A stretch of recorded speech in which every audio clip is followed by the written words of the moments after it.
আওয়ামী লীগের সাধারণ সম্পাদক ওবায়দুল কাদের বলেছেন, লন্ডনে থাকা বিএনপির ভারপ্রাপ্ত চেয়ারম্যান তারেক রহমান কোটা সংস্কার আন্দোলন নিয়ে ষড়যন্ত্র করছেন। তার দল সমর্থন দিয়েছে প্রকাশ্যে।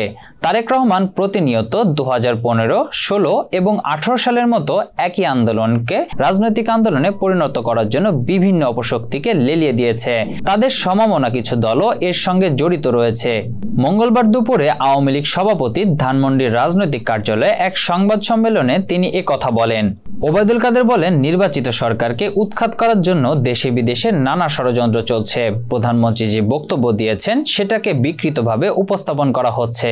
আদালতের রায় বল প্রয়োগের মাধ্যমে পরিবর্তনের চেষ্টা চলছে। এর পেছনে একটি মতলবী মহল আছে।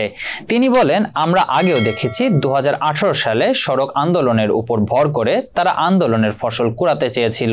তারা অগ্নিসন্ত্রাস করেছে, কত মানুষ যে মারা গেছে, টার্গেট করে নিরীহ মানুষ তারা হত্যা করেছে।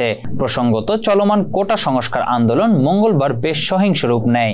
বিভিন্ন স্থানে সংঘর্ষে 6 জন মারা গেছেন, আহত হয়েছেন কয়েকশো আন্দোলনকারী, শিক্ষার্থী ও ছাত্রলীগের নেতাকর্মী।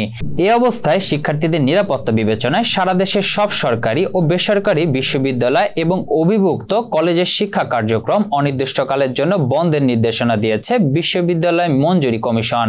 একই সঙ্গে জাতীয় বিশ্ববিদ্যালয় তাদের সব কলেজ বন্ধ ঘোষণা করেছে।